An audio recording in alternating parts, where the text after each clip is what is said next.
Well, it was really good. I mean, it was connected. You know, if you're going to play zone, which we played a good portion of the game, you got to communicate. You got to recognize actions. You got to get over. You got to get back. You got to get up. Because not everybody runs traditional zone offense anymore. It's more like motion. There's still ball screens. There's still, there's going to be overloads at some point. Screen across, and the first possession of the second half, screen across on the baseline.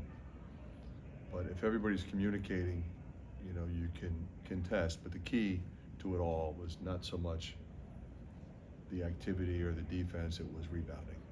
If you're gonna, that's why a lot of coaches don't play zone. They don't like it because you give up second shots. There's no individual block-out responsibility. But we did a really good job. Out rebounded a team that is typically really good on the glass. Fran, both Owen and Peyton pointed to Drew as far as maybe an identity shift defensively. I guess, have you seen that? Well, if you remember, we jumped them, and they came back and responded and took the lead. He made 2 plays in the next 3 or 4 minutes that really, I think, changed the complexion of the game. So we ended up going in halftime up 10 instead of, relatively close. Fran, when you have really good offensive teams like this one, what are some of the key qualities that lead to that in terms of?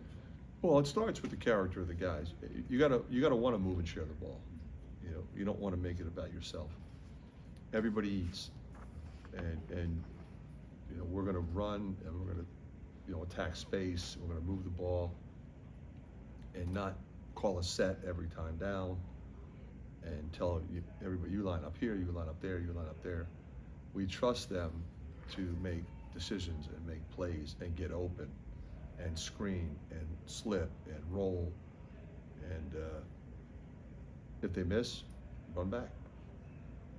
Fran, I feel like I've asked this a couple times this year, but Drew, just in terms of his character, the culture that you guys have built, his connection to fans, outsiders wouldn't know that he's only been here 1 year. It feels like he's been here for 3 years. Why has he been such a perfect fit? Well, that's who he is. I talked to his former coach, and he was effusive in his praise of who he is. Forget about what he does. His basketball performance in the past speaks for itself. The numbers are there. There's a reason why he won his 100th game this year. But his character is infectious. It just took him a little while to learn what we do and how we do it. And once he did, that was a game changer for our entire program. It seemed like you went single coverage on Melly, threw different bodies at him. What was just kind of the mindset going in, trying to slow him down? Well, you can't let him duck in and get deep position on you. For a big, wide-body guy, he runs. A lot of guys built like him don't run. They jog down the floor, and they just try to go in there and post you. But he tries to sprint and post early.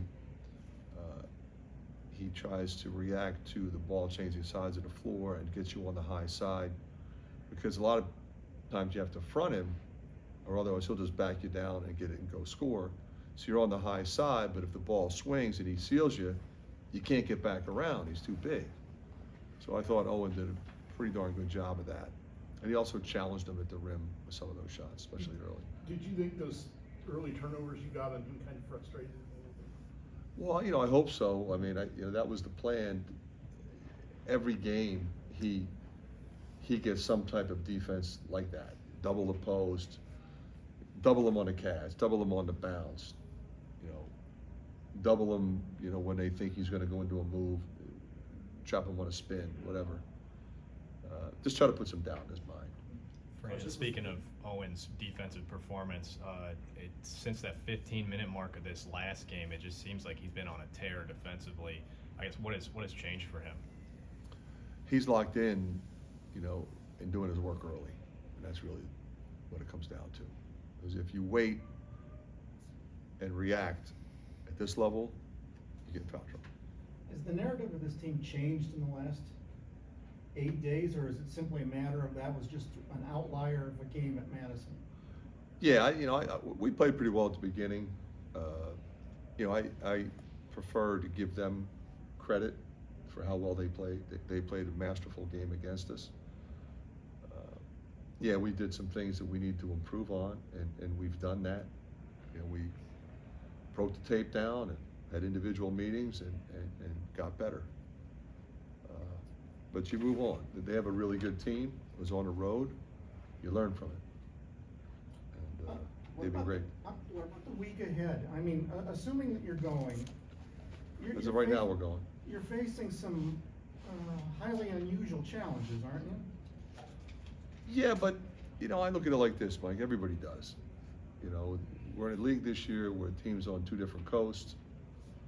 You know, you obviously have some different circumstances going on out there that are heartbreaking for so many. But, you know, you think about over the years, you know, we dealt with the pandemic, you know, we dealt with the January 6th riots. You know, you deal with what you can control and you stay locked in, you stay together. You know, it's certainly not going to be a vacation. Never is. On LA, but we're not going to see the water. You know, we're going to be locked in a hotel and we could be in Toledo. Fran, there was I think 5 minutes to go in the game. You guys had 3 offensive rebounds on a possession that lasted about 80 seconds. I mean, does that just kind of symbolize the I'm really fight proud that of you guys Logi have? on that in particular. He wasn't the only one. Mhm. But, yeah, I think that typifies who we are and the character of this team. You know, they wanted to finish the game the right way. One of Frank. your sons told me once that you allow your players to play with such freedom. I guess, so where did, that looked like it was apparent tonight, but where did you, have you always had that? Was that always been your I've always style? had it as a head coach. Yeah. You know, I've not always had it, you know, I've had good mentors, but not everybody that I worked for gave the guys that kind of freedom. But everybody does it differently. Coach McLeod always said to me, there's different ways to do it. Digger said, when you get to be the head coach, do it your way. I do it this way here. But I learned from him. I learned from Coach. I learned from my coach, Bob Weinhauer. You know, I've had good coaches. I've had good mentors. But my philosophy is real simple. You know, I think we tend to overcoach and overthink. My job is to get those guys to be the best version of themselves. And the way you do that is by empowering them to make plays and not calling a play and then when it breaks down, blame them. That is not a good formula in my opinion. Fran, what's Dick's okay? He went back to locker room. If you ask him, he'll say he's fine. So we'll find out. Fran, what's up with these second halves from Peyton? It's not like we didn't expect it either time. You know, he's a competitor. He missed a couple early that he normally makes, and he got a little sideways. I took him out, sit and watch, relax, but you could tell at halftime he was ready. And when he hit the first one, you know, you could see it coming. Right, thanks, Thanks, guys. Fran. Thanks, Fran.